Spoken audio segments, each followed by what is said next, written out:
watching Friday, you'd have heard one of our guests talking about Ukraine's ingenuity and the stealth-like deployment of its drones and new technology. All of that on full display in the early hours of this morning when a naval drone took out part of the Kerch bridge that links Russia with Ukraine. We'll discuss tonight what that means to Ukraine's counter-offensive. Also on the programme, reaction to the news that Russia is restoring its grain blockade in the Black Sea. The UN says the poorest countries will pay the price if Ukraine is denied access to world markets. And a breakthrough on Alzheimer's treatment. 2 new drugs coming to market that will slow the effects of the disease, giving hope for millions of families around the world. All that to come. On Sunday, Vladimir Putin told the Russian people that the Ukrainian counter-offensive had failed. In the early hours of this morning, the Ukrainian Special Forces sent an unmanned naval drone, controlled remotely, and blew up his bridge that links Ukraine with mainland Russia. The daylight pictures show that one side of it is now out of action. For Ukrainians, the Kerch bridge that was inaugurated by Vladimir Putin in 2018 is a hated symbol of Russian occupation. For Moscow, it is a vital link in resupplying Russian forces that occupy Crimea and the southern Kherson region. And that further complicates their logistical problems. But more than that, it demonstrates in the most visible fashion that the Ukrainian counteroffensive is very much alive, and it is a further blow to Putin's propaganda. Our Russia editor, Steve Rosenberg, reports. It's been called Russia's most important bridge, and it's been attacked again. You can see the road split and sloping. Russia says Ukrainian naval drones struck at night.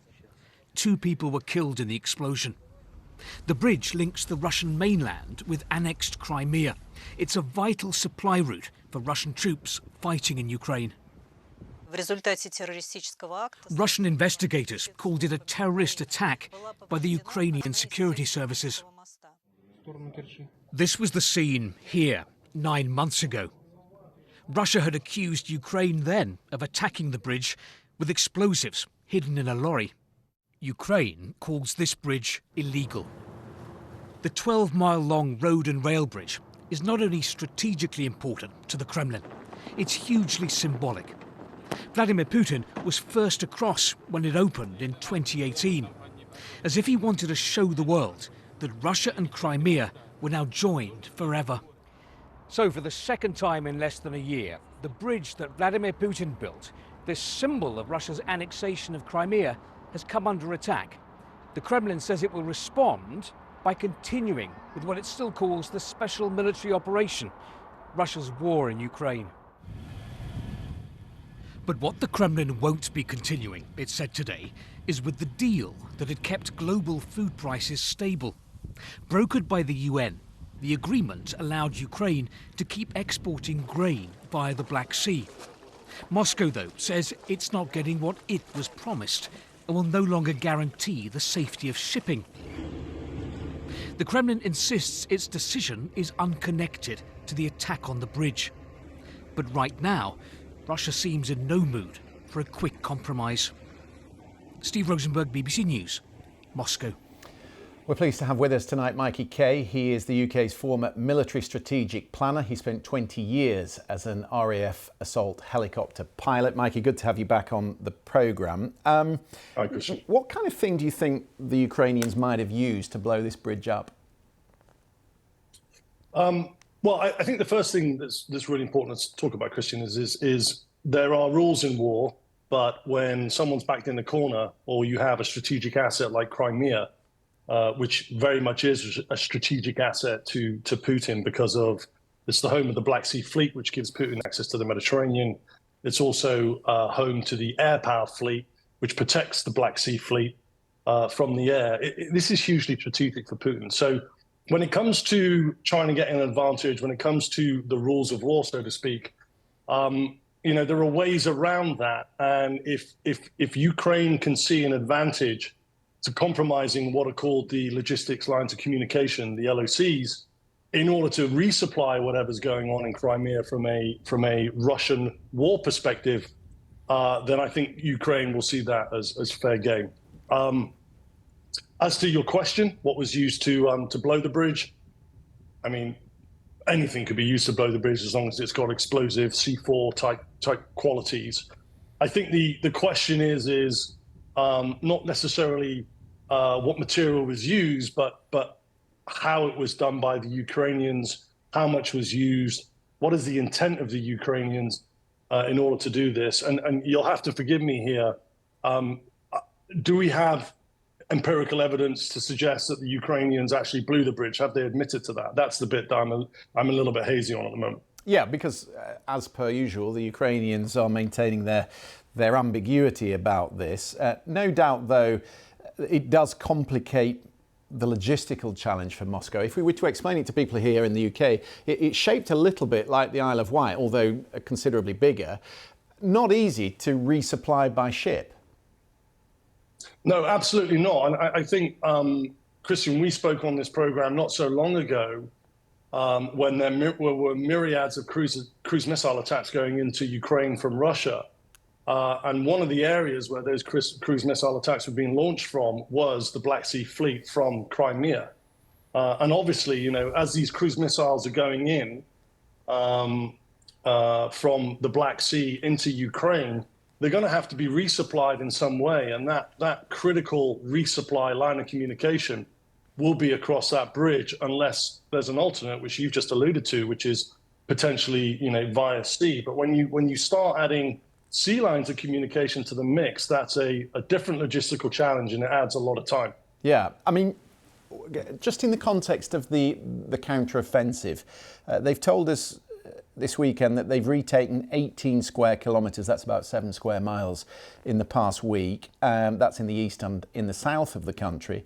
That means in total they've reclaimed about 81 square miles.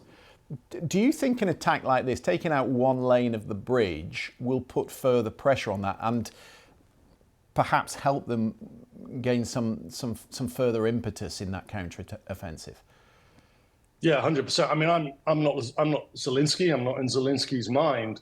But if you look at it from a campaign planning, warfighting perspective, anything that can delay a resupply, anything that can add severe tensions on the ability for Russia to be able to continue its objectives. What those objectives are is regaining some terrain. But the numbers that you're talking about in terms of how much terrain has been taken back by Russia, you also got to look about how many lives is that costing, how long is it taking, and how much capability is it requiring Russia in order to make these what I would call very limited gains. Because at some point, the logistical resupply aspect is the key for success in any war. There was a famous Russian general that once said, if you don't have the logistics supply, the war effort will run dry very, very quickly.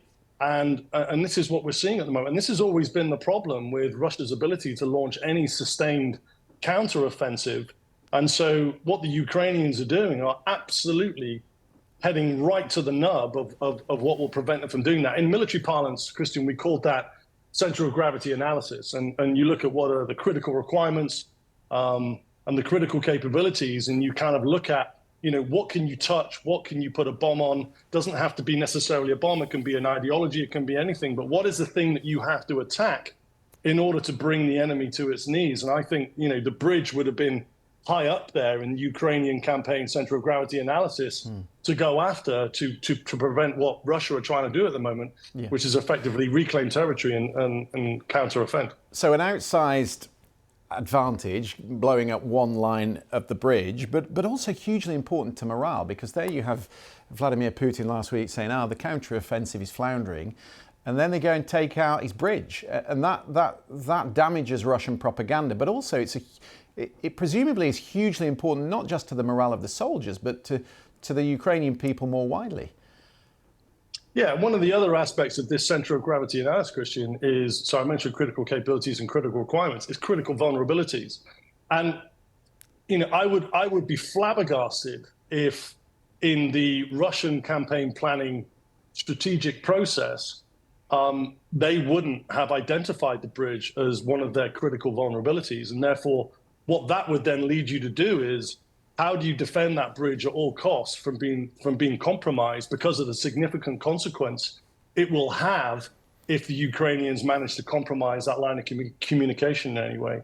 And so, this is all part of getting ahead of the drag curve, getting ahead of the game, understanding what your vulnerabilities are and how you defend those vulnerabilities at all costs, and then understanding what the consequences are and what the contingency planning is if that critical vulnerability is compromised. And now it's happened. I think what will be really interesting to see play out is the way that Russia deals with that. You mentioned using a sea line of communication, which is one contingency plan. But there are only so many contingencies that you can actually have until you get to what's called a culminating point. This is all campaign planning parlance, and if there's a culminating point, which is a consequence of the bridge being taken, then again, why were Russia leaving that bridge open to vulnerability? And how could they have prevented Ukraine from taking such an action? Yeah, well, in the long term, it may prove to be a crucially important moment. Mike, it's good to have you on the programme. Thank you for coming on.